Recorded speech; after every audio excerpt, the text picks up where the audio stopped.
Pizzette montanare, l'alternativa semplice e sfiziosa alla classica pizza napoletana.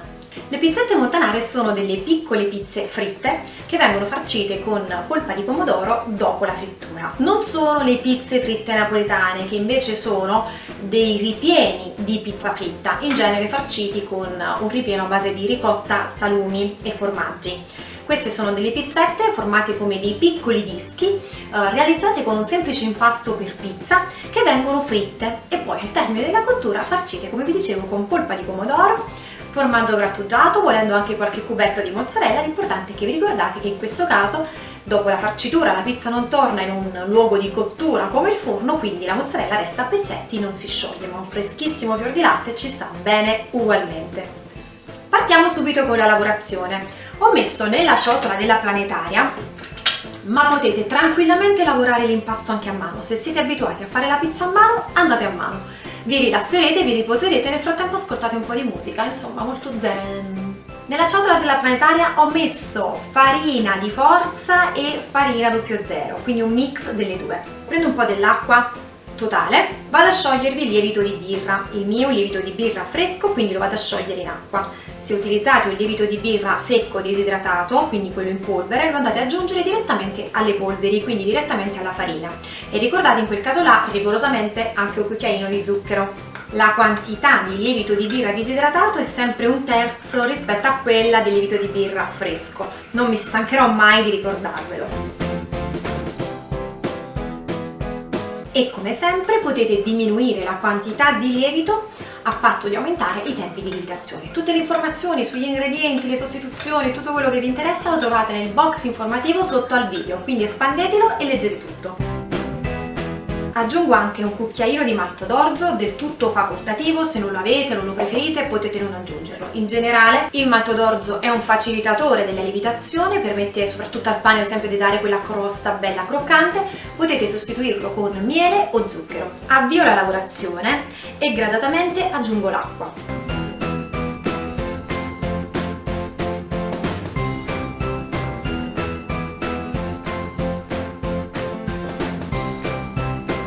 Terminato con l'acqua aggiungo anche l'olio di oliva. Io preferisco utilizzare l'olio di oliva nell'impasto della pizza poiché mi regala un impasto più elastico, quindi è più semplice anche stenderlo, ma non è obbligatorio, quindi potete anche non metterlo.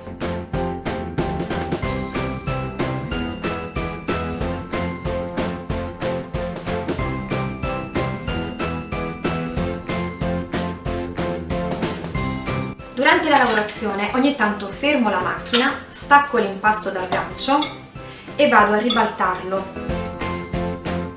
Questo per permetterne una migliore lavorazione, soprattutto quando l'impasto non occupa tutto il volume della ciotola diventa un po' più difficile che si lavori uniformemente, quindi fate questa operazione, vi aiuterà nella lavorazione.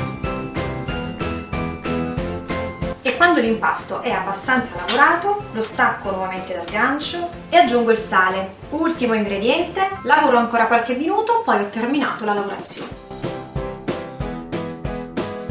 Giusto un po' di spolvero sulla spianatoia e vi trasferisco l'impasto. Ultima lavorata a mano per renderlo bello uniforme. Cerco di riportare le estremità dell'impasto verso il centro, come a chiuderlo, e soprattutto in questo modo vado anche a far incorporare altra aria all'impasto stesso. Do una forma regolare all'impasto pirlandolo leggermente in questo modo qui, prendo una ciotola capiente, sistemo l'impasto al suo interno, copro con pellicola e lascio lievitare nel forno spento con la luce accesa a temperatura ambiente. Non è importante tanto il luogo quanto il fatto che il luogo dove lo faccio lievitare non deve essere ventilato, troppo caldo, troppo freddo, esposto a sbalzi termici o correnti d'aria. È importante quindi mantenere la temperatura costante, chiaramente anche mite. E mentre completo la lievitazione vado a preparare un sughetto che faccio con una passata di pomodoro fine, quindi la voglio corposa rispetto alla salsa di pomodoro, ma comunque abbastanza sottile da poter essere distribuita appunto sulle pizzette. Prendo un pentolino e metto un filo d'olio, uno spicchio d'aglio, va benissimo anche in camicia, e faccio riscaldare. Quando sento questo buon profumino l'olio inizia a prendere sapore, vado ad aggiungere la polpa di pomodoro. Regolo di sale, do una mescolata, copro e lascio cuocere per 15-20 minuti circa, non tantissimo, poiché la mia polpa è già abbastanza grossolana, quindi non ho necessità che il mio sughetto si restringa particolarmente. Però se avete aggiunto anche magari della passata di pomodoro, allora in quel caso lì potete aumentare di qualche minuto la cottura affinché il vostro sughetto sia denso. Deve essere un sughetto abbastanza denso, corposo, poiché poi deve andare a farcire la pizzetta fritta. Ed ecco qui il mio impasto delle pizzette, guardate che bello, ha raddoppiato il suo volume, è diventato bello gonfio e posso adesso andare a formare le pizzette. Spolverizzo con un po' di farina la spianatoia e vado a trasferirvi l'impasto. Da questo impasto devo ricavare le mie pizzette. Inizio a infarinarmi bene le mani. Prendo anche una bilancia se voglio essere precisa, poiché devo fare delle piccole pagnottelle del peso di 50-80 grammi, a seconda di quanto le volete far grandi. Io vorrei mantenermi sugli 80 grammi, non vorrei farle proprio troppo piccoline. Andiamo a vedere, per farle tutte uguali l'ideale è appunto andarle a pesare. Ecco, richiudo l'impasto verso l'interno, in modo qui, e vado a sigillarlo pirlandolo con le mani in questo modo qui.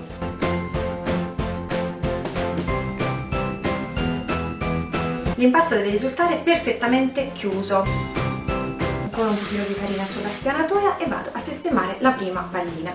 Devo fare lo stesso con tutte le altre pagnottelline, quindi tutti gli altri pezzi di impasto.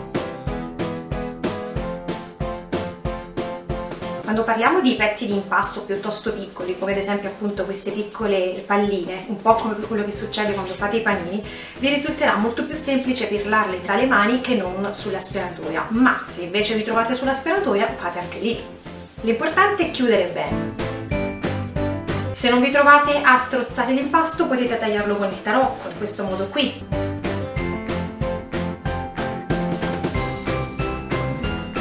Lasciatele un po' distanziate poiché adesso queste andranno a crescere ancora un po'.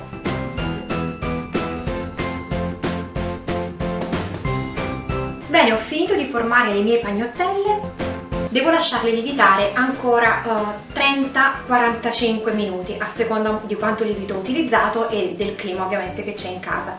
Io le copro leggermente con un canovaccio pulito e asciutto e le lascio riposare. Quando sarà arrivata quasi al termine della lievitazione inizio anche a riscaldare abbondante olio di semi per friggerle.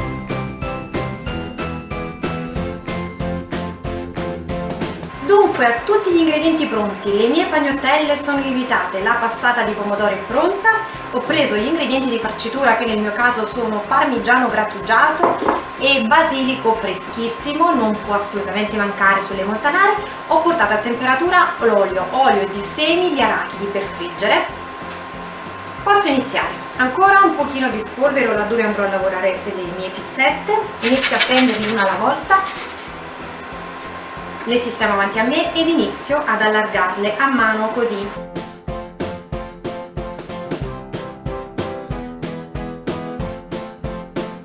Non le stendo con il mattarello poiché le voglio belle gonfie, il mattarello me le andrebbe a schiacciare, andrebbe a farmi perdere praticamente tutta l'aria che l'impasto ha intrappolato al suo interno. Cerco di schiacciare dall'interno verso l'esterno e bucherello un po' la pizzetta al centro con la forchetta proprio per creare proprio dei buchi, vado in realtà proprio a premere a fare dei buchi, questo evita che la pizzetta si gonfi particolarmente al centro.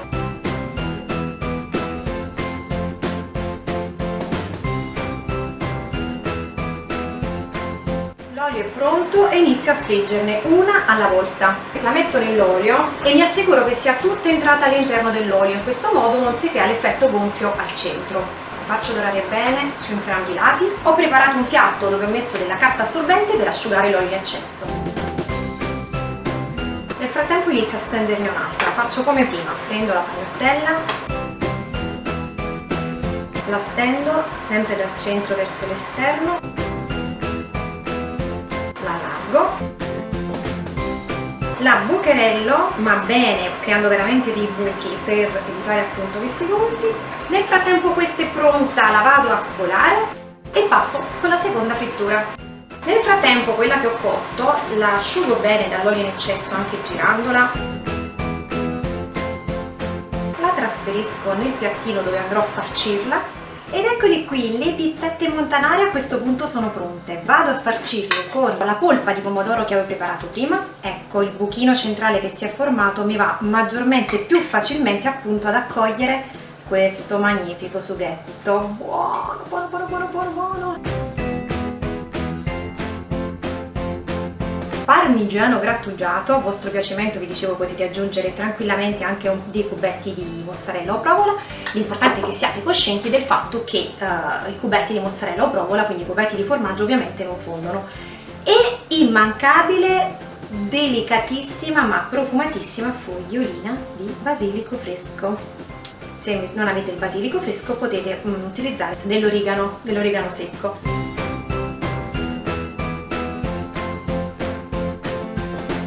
Eccole qui, le mie pizzette montanare sono pronte, io vado subitissimo di assato.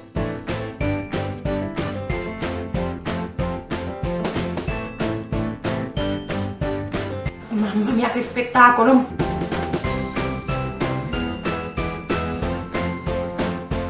Buonissima! Ottime! Mamma mia che buone! Ragazzi, queste pizzette sono fantastiche, io devo assolutamente terminarla. Nel frattempo vi do appuntamento alla prossima videoricetta, non mancate! Iscrivetevi al mio canale YouTube se non l'avete già fatto, accendete la campanella per essere sempre aggiornati sulle nuove ricette e mi raccomando, aspetto sempre un like ed un commento, fatemi sapere cosa ne pensate di queste favolose pizzette montanare.